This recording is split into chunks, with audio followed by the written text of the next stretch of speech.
दिखाए के न बड़ा नहीं बोल बनता है न बोलता है, क्योंकि ये बोल जो है लाख टके का होता है। तो ज्यादा समय न लेकर केवल उदाहरण के तौर पे बता करके कि बड़े बड़ाई ना करे और बड़े न बोल नहीं बोल। जैसे हमारे सहयोगी भैया ने कहा कि बहुत दिन गाय हुई हो, आज जो है आज खरही कैले है, यह मतलब है। तो कहना है अरे भैया भजन तुम बन के बहुत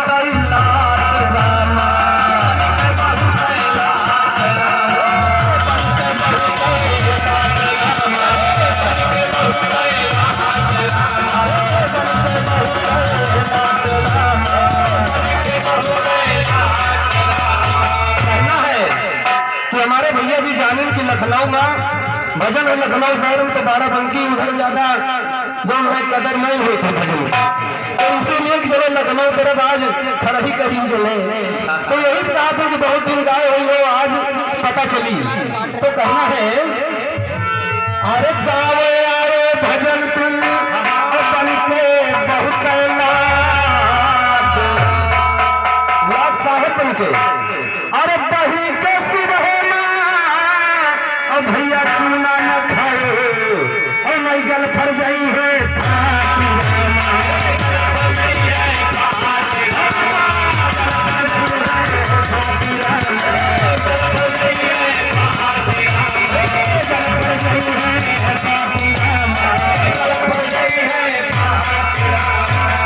कहना है कि दही के चक्कर में चूना नहीं खा जाया जाता है, चूना मतलब में खाए चाहिए। इसलिए कहना है कभी का अरे गाना गाए भैया बहुत दिन एक निशान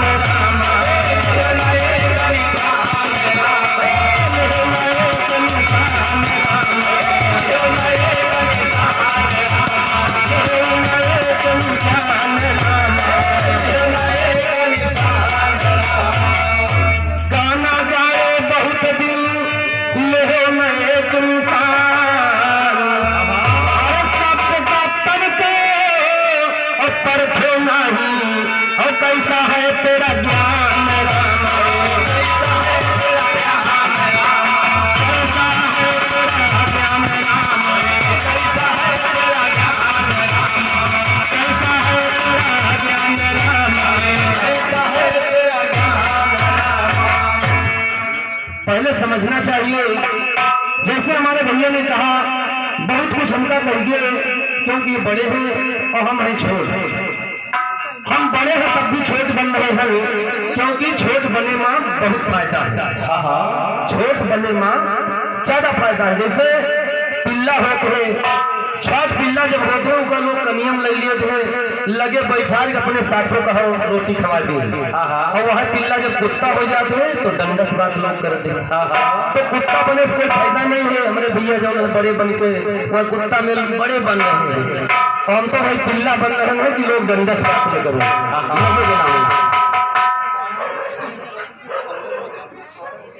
और हमारे घर मालिक भैया जी के द्वारा हुआ 201 रुपए का दान बजरंगबली बाबा करे कल्याण, बोलिए भक्त और भगवान की। जैसे हमारे भैया ने कहा, हमने कहा कि कृष्ण भगवान को इन्होंने कहा परीक्षा लेने गए, तो कहा मैं कृष्ण को हमने नहीं कहा, हमने विष्णु भगवान को कहा। और उड़ान आप लोगों ने सुना होगा, उड़ान कहा लगाए हैं कि निज भक्तन के काज परीक्षा लिए यदुराई। अब बताओ यदुराई कृष्ण भगवान आए कि विष्णु भगवान आए?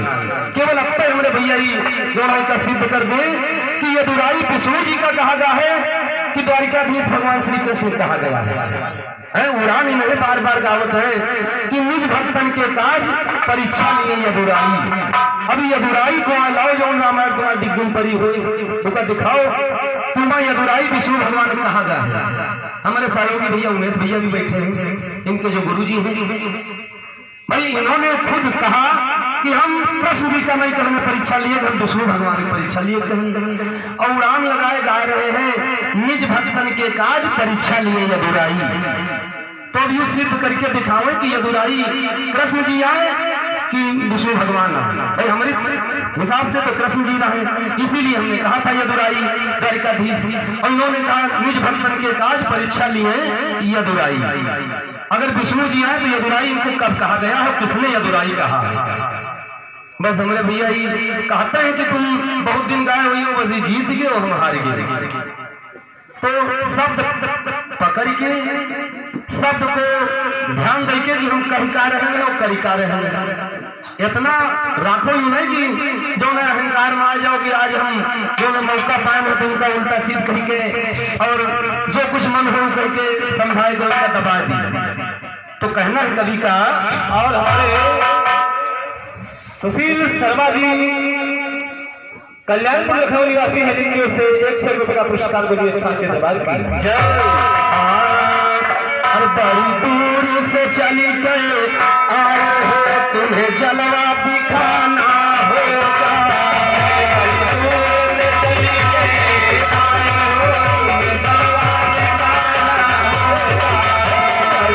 से चली गए आए हो, तुम्हें जलवा दिखाना होगा।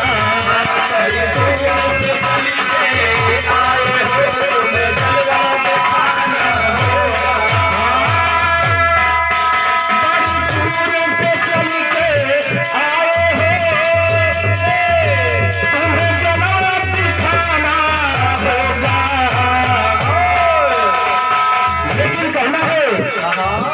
जब चाह जिगर में फूल की हो, जब चाह जिगर में फूल की हो, तो बगिया को सजाना होगा। जब चाह जिगर में फूल की हो, जब चाह जिगर में फूल की हो, तो बगिया को सजाना होगा।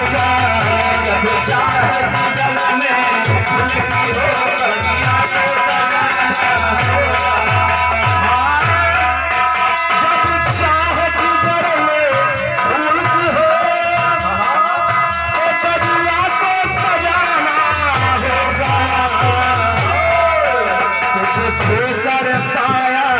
जाता है, कुछ तो कर पाया जाता है, कुछ पाकर बनाना होगा।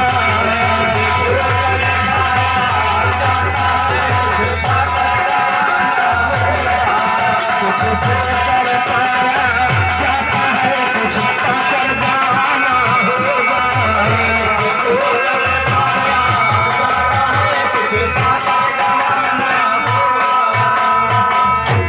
कहना है कि जैसे हमारे भैया ने बताया 5 गांव कि 5 गांव ये आए, श्रीपत, सोनीपत, बागपत, पूना, यानी यही हमारे भैया ने बताया। अभी बतावे का लखावे का कुछ बता सकत हो। इंद्रप्रस्थ 5 गांव जो है, इंद्रप्रस्थ, व्याघ्रप्रस्थ और स्वर्णप्रस्थ, पांडुप्रस्थ और तिलप्रस्थ, ये 5 प्रस्थ। अब इनका कहा है दूसरी मेल कही के कि मैं वही चीज है 5 गांव जो ई मांगे है भगवान से हम सुंदर 5 पांडवों के लिए। और आगे कहना है कि जैसे हमारे भैया ने अभी गाया लाक्षा भवन, लाक्षा भवन दुर्योधन ने बनवाया और उसी में पांडवों को लाक्षा भवन में जला करके राख कर देंगे। ये प्रसंग उस समय का नहीं है जिस समय 12 वर्ष और 1 वर्ष अज्ञातवास 13 वर्ष जब बिताए गए, तो ये लाक्षा भवन वाली कहानी नहीं है। इन्होंने हमारे सहयोगी भैया ने कहा था नहीं हम अभी जहाँ ही छोड़ी न हुए चल रहे हैं, जहाँ छोड़े हम वहाँ पहुंचे कि तुम्हारा भी हिम्मत नहीं है। और सहयोगी हमारे खलीफा कहते रहे कि जो उन्हें रामायण देखी जाए, रामायण हम कभी कोई देखते नहीं है। अगर रजिस्टर लाए हो जिमा भजन लिखा हो तुम्हारे गुरु जी का और खलीफा का, वो रजिस्टर केवल देखा जाए कि का लिखा है। अभी हमारे भैया अलंकार मिलावत रहे दम, वो कीर्तन वाला एक आध अलंकार गा दियो और जो भजन गाए हो इमा कोई तुकबंदी तुम्हारे नहीं बैठे, मनगढ़ंत वाली बनावटी वाली, एक ही पता चल रही है कि हम बनाए बनाए दोनों जोड़ गांठ के गा रहे हैं। अभी हम गाएंगे तो तुकबंदी देखो अलंकार की और व्याकरण की। हाँ हेलो हाँ बोलिए सच्चिदानंद भगवान की।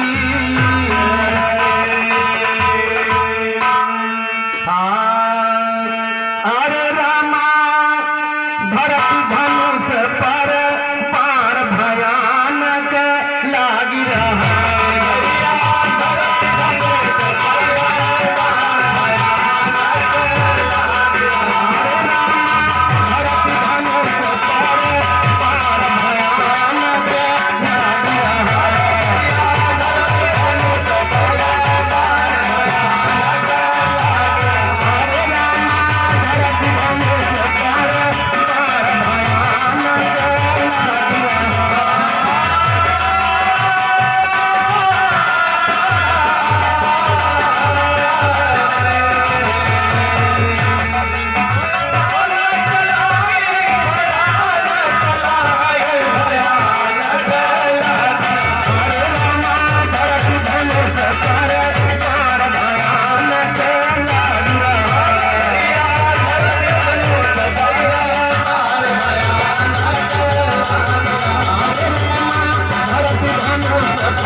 भगवान श्याम सुंदर हस्तिनापुर से वापस लौट के आए तो इतना दुर्योधन ने अपमान किया कि उस अपमान को सहन न करके और धर्मराज युधिष्ठिर से कहा कि युधिष्ठिर युद्ध की तैयारी करो, बिना लड़ाई के बिना युद्ध के राज तुमको नहीं मिलेगा। वही से प्रसंग है। तो युधिष्ठिर जी चिंतित हो गए कि नहीं भगवान हम उनसे लड़के कहाँ लड़ पाएंगे, अगर आप नहीं दिला पाए तो हम लड़के उनसे कोई तरह से जीत नहीं पाएंगे। तो भगवान श्याम सुंदर ने कहा नहीं, तुम युद्ध की तैयारी करो, विजय सत्य की होगी, विजय सत्य की होगी, चिंता न कीजिए। जब ऐसा कहा तो युधिष्ठिर थोड़ा मन बनाए, युद्ध की तैयारी करने का मन जब बनाया, कहने लगे मैं अर्जुन का सारथी बनूंगा, शस्त्र नहीं उठाऊंगा, ये मेरी प्रतिज्ञा है। और जब सेना सजा करके इधर पांडव दल और उधर कौरव दोनों तरफ से सेनाएं जब सजने लगी, युद्ध की तैयारी करने लगे, तो युद्ध के नियम भी बनाए गए। भीष्म पितामह, कृपाचार्य और द्रोणाचार्य जी, यही जो बुजुर्ग लोग थे, यही युद्ध की तैयारी और नियम सब बनाने लगे कि कैसे युद्ध होगा। पैदल वाला पैदल वाले से लड़ेगा, घुड़सवार घुड़सवार से लड़ेगा, रथ वाला रथ से, और जो हार मान लेगा उससे युद्ध नहीं होगी। इसी तरह के सारे नियम बनाए गए।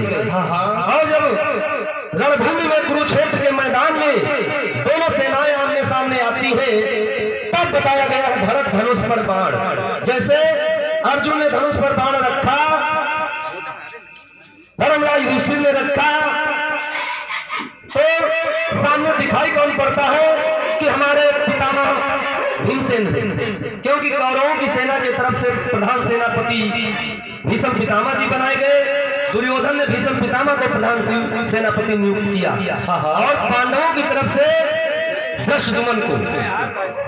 धृष्टद्युम्न सेनापति इधर बने पांडवों के, और दुर्योधन के सेनापति भीष्म पितामह। और जब दोनों तरफ की सेनाएं आमने सामने हुई, अर्जुन धनुष पर बाण चढ़ा के जब सोचते मारे, तब देखेंगे ये तो हमारे सब बाबा दादा और काका सब हमारे में आए, अब हम किसके ऊपर बाण चलाए, ये तो सब अपने में आए। तो कहा गया भरत धनुष पर बाण भयानक लाग रहा, भयानक दृश्य जब दिखाई दिया तो धर्मराज युधिष्ठिर भीष्म पितामह के लगे पहुंच गए, और भीष्म पितामह के चरण छू करके कहते हैं, क्या कहते हैं, तो पाले पनमा पाले पैसे रखोगे दखिलाए, और जो तुम लड़ी हो महाभारत में,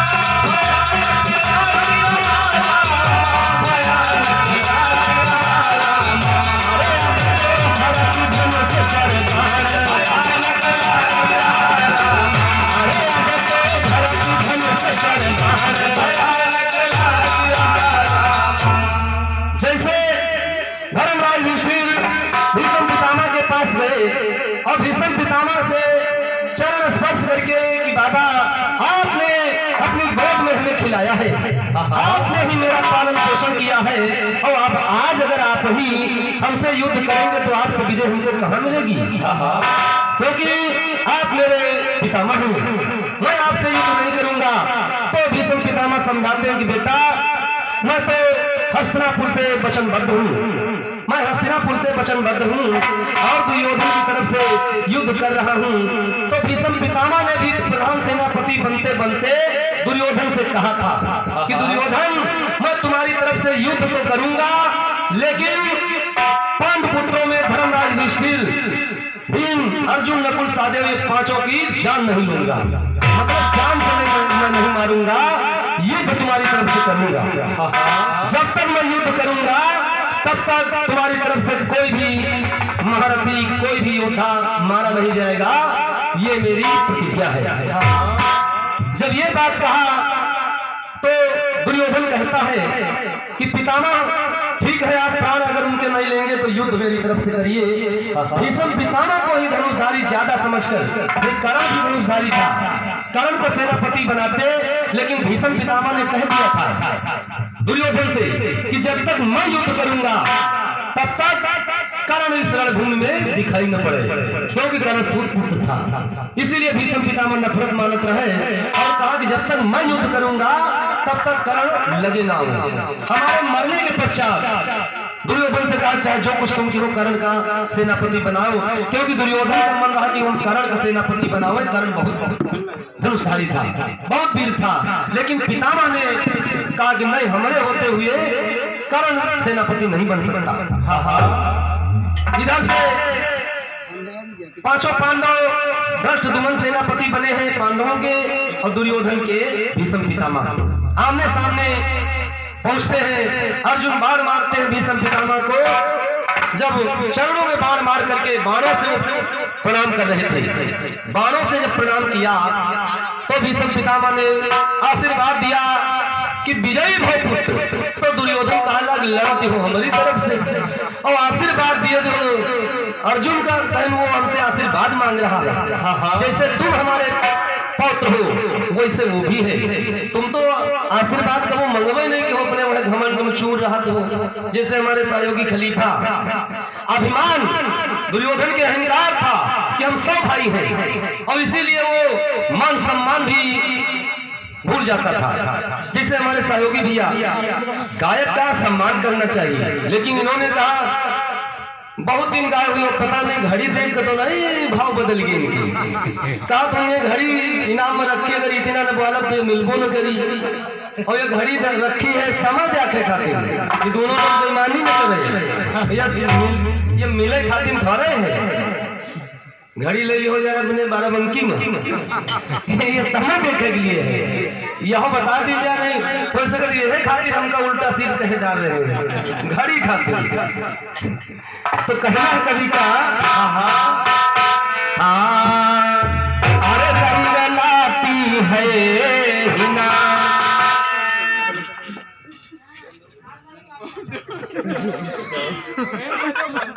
और हमारे नंदन खलीफा जी के द्वारा हुआ 20 रुपए का दान, और कहना है कि भाई लाइन से चलो, बिना लाइन के कोई नहीं चले। अरे रंग लाती है हिना, पत्थर पे घिस जाने के बाद रंग लाती है हिना,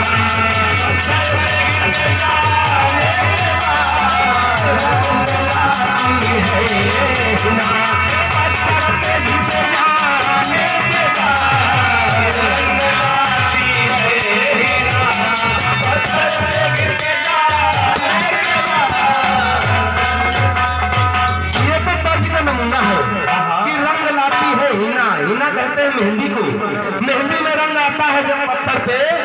कस के पीसी जाती है, घिसी जाती है। लेकिन यहाँ मेहंदी से नहीं मतलब है, मतलब आज हमारे सारोगी खलीफा से है जो बहुत बड़े खलीफा है। तो कहना है अरे याद मुझको तुम करोगे, याद मुझको तुम करोगे, याद मुझको तुम करोगे, अपने घर जाने के बाद याद मुझको तुम करोगे, अपने घर जाने के बाद याद मुझको तुम करोगे, अपने घर जाने के बाद याद मुझको तुम करोगे, अपने घर जाने के बाद याद मुझको तुम करोगे, अपने घर जाने के बाद। अब यहाँ तो ये हमका न याद करी है क्योंकि नहीं नीची बात हो जाए, बाद में याद करी है और याद क्या करी है कि हम तो हल्के में लेते रहे लेकिन मामला हल्का नहीं रहा। जैसे ही जितना हल्के में लग रहे हैं उतना हल्का है नहीं इधर मामला, लेकिन जबरदस्ती हल्के में लग रहे हैं। तो यही कहना है कि याद मुझको तुम करोगे अपने घर। जब घरे पहुंचे तब मुझे नहीं पता चली कि जोर तो पूरा लगाए लेकिन कुछ कह नहीं पाए। यही कहिए कि जोर तो पूरा लगाया है लेकिन हिला नहीं पाए।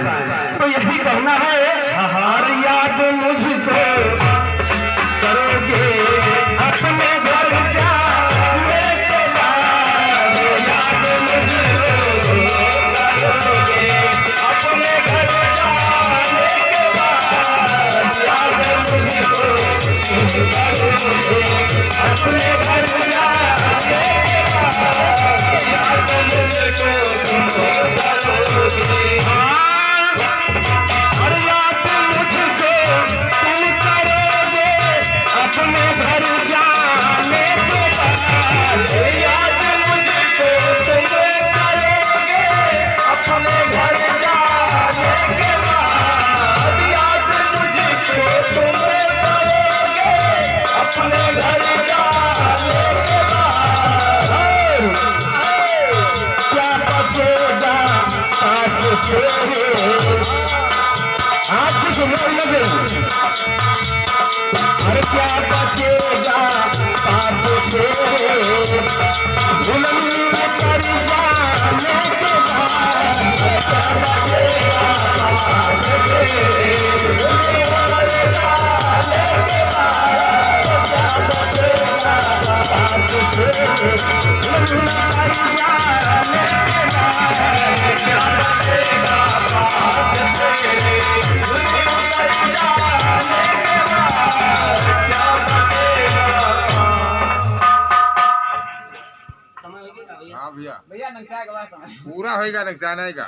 और हमारे जय मां वैष्णो संकीर्तन मंडल सरसवा से हमारे दोनों भजन मंडलों को दिए भैया के द्वारा 51 योगदान बजरंगबली बाबा के कल्याण बोलिए भक्त भगवान की जय।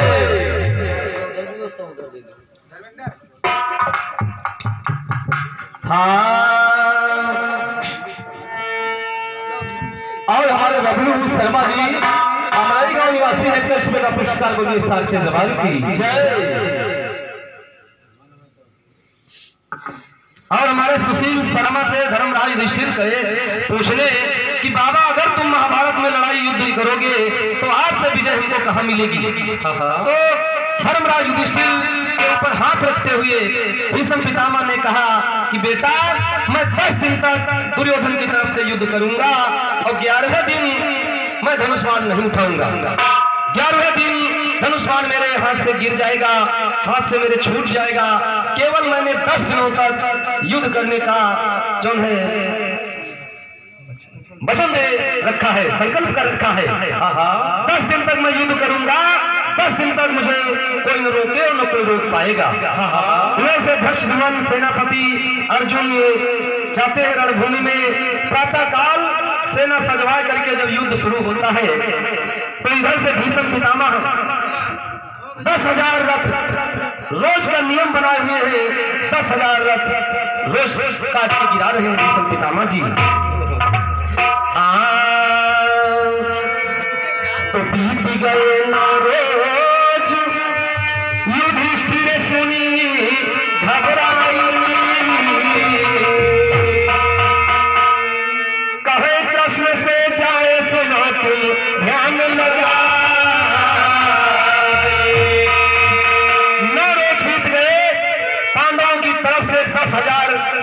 पितामह 10,000 महारथियों का संहार रोज कर रहे हैं और 9 दिन बीत गए।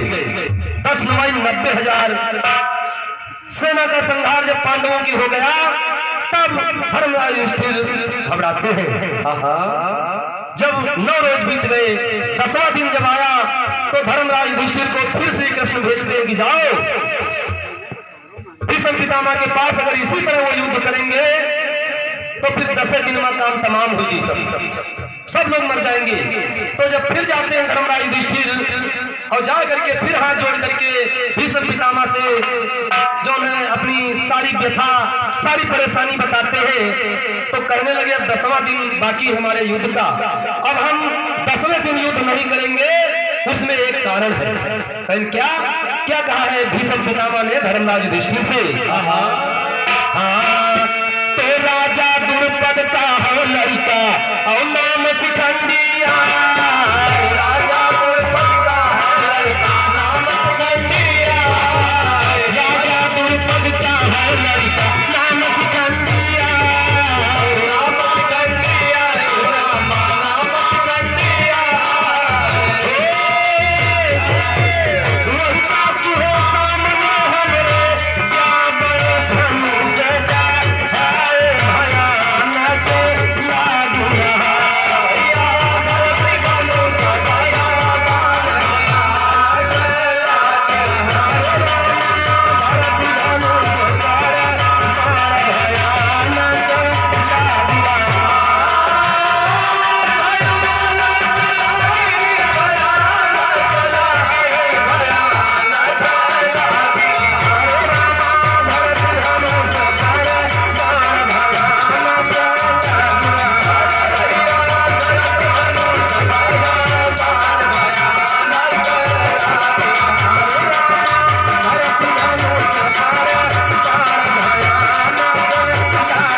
अभी इधर से भैया कहा थे बंद करो।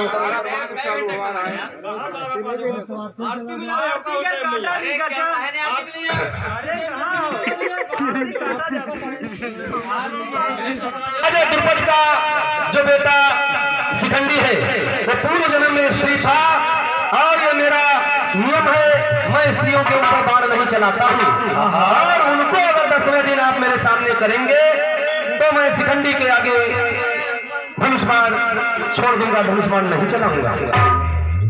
यही जब भीष्म पितामह ने धर्मराज युधिष्ठिर को बताया, तो धर्मराज युधिष्ठिर आए और आ करके भगवान श्याम सुंदर से बताया। तो जब 10वें दिन का युद्ध प्रारंभ होता है, तो 10वें दिन के युद्ध में अर्जुन जब भीष्म पितामह के सामने जाते हैं और बाण लेकर के चलाने की तैयारी जब करते हैं, तो अर्जुन के रथ पर शिखंडी भी था, और अर्जुन के आगे शिखंडी को भगवान ने करा दिया। शिखंडी को देख करके भीष्म पितामह ने अपने हाथों से धनुष बाण छोड़ दिया, और यही मौका जब पाए अर्जुन भीष्म पितामह को बाणों से छलनी कर दिया। पूरे शरीर में रोए रोए में बाण चुभ गए। भीष्म पितामह बाणों की सैया के ऊपर गिर गए।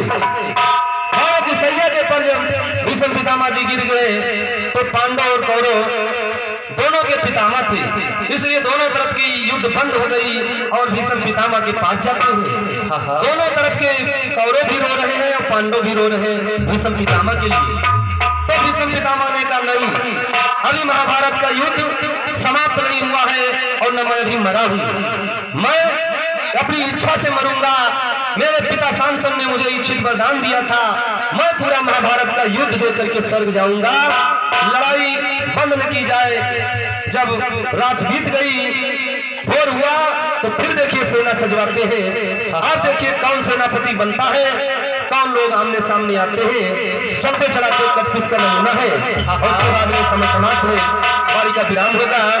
और कटपिस देखो, अब अलंकार और पर्यायवाची व्याकरण से कटपिस देखिए और मिलाओ जोड़ खलीफा। कहना है अरे फुलवा काटा मेहराने, अरे फुलवा कांटा में हेराने चला हेराना सखिया फुलवा कांटा में हेराने चला हेराना सखिया फुलवा कांटा में हेराने फुलवा कांटा में हेराने चला हेराना सखिया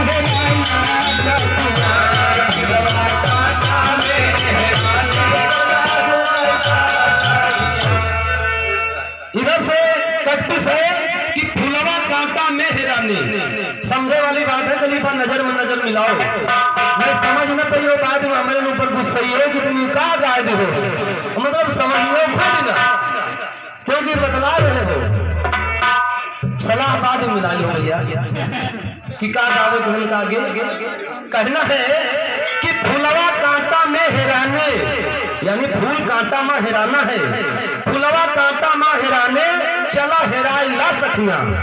इधर हेराने और उधर हेराइला, हेराने का मतलब खोएगा और हेराइला का मतलब ढूंढाएगा।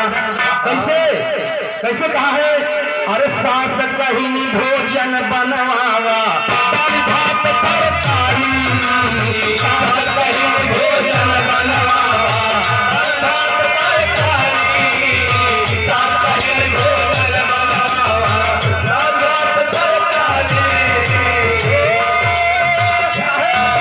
अरे रोटी बनात गजब होई गवा, गजब होई गवा, रोटी बनात गजब होई गवा। अरे रोटी बनात गजब होई गवा, मेरी हजारन जारी चलना आटा में हेराने चला हेराइला सखिया, आटा में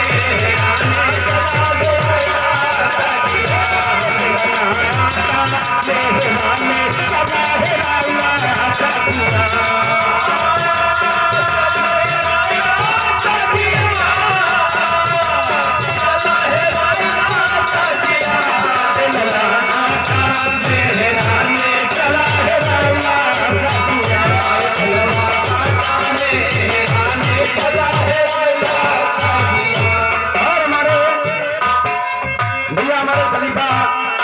नंदन भैया और सपाटी के द्वारा होता है 51 रुपए का दान।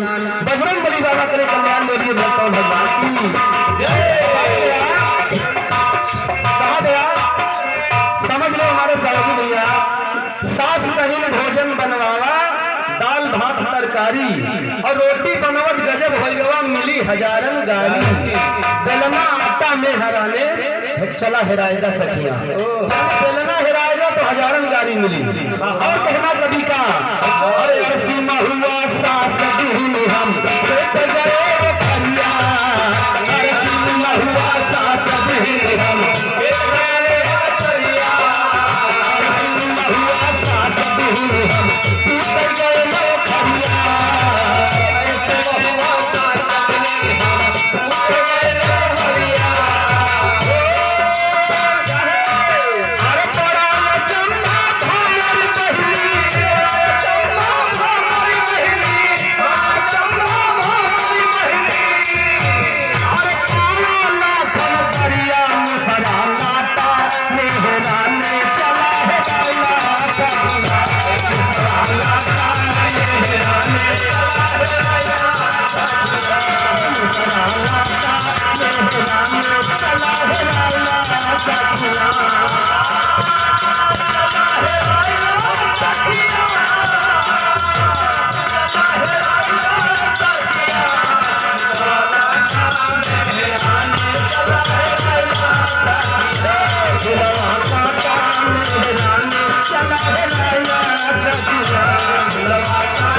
अरसीमा हुआ सास दुहिन हम बैठ गए खरिया। बड़ा चंबा था मोरी बहनी पावा लाखन गरिया। दूसरा लाटा में हेराने, यानी मूसल हेराएगा लाटा में, चला हेराएला सखियां। और कहना है कवि का कैसे, अरे सास जेठानी हम हो साथे गली खेत मिलावे, सास जेठानी हम हो साथे गली खेत मिलावे, सास जेठानी हम हो साथे गली खेत मिलावे,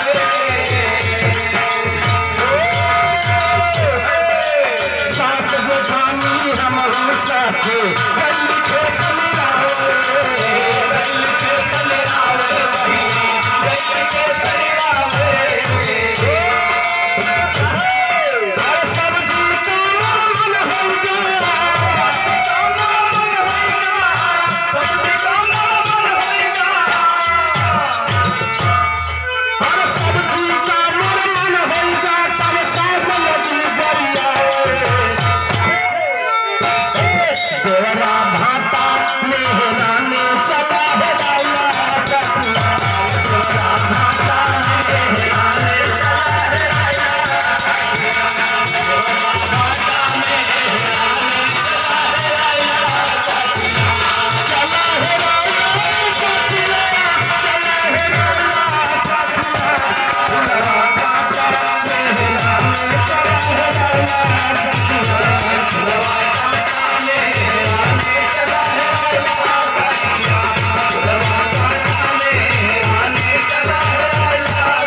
साथे गल्ले खेत मिरावे, और सब्जी का जब मोर मन होगा तब सास लगी गरियावे, देवरा भाटा में हेराने चला हेराया सखिया।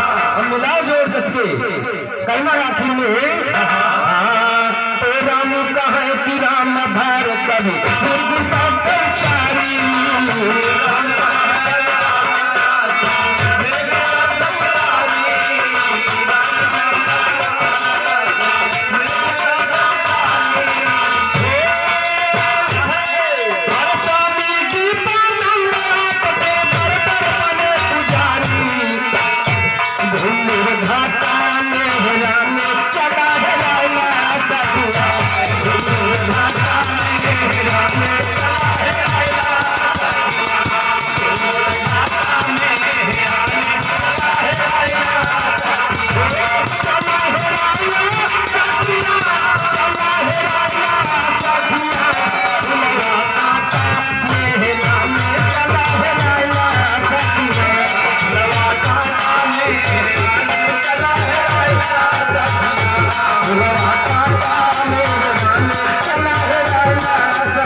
सच्चिदानंद भगवान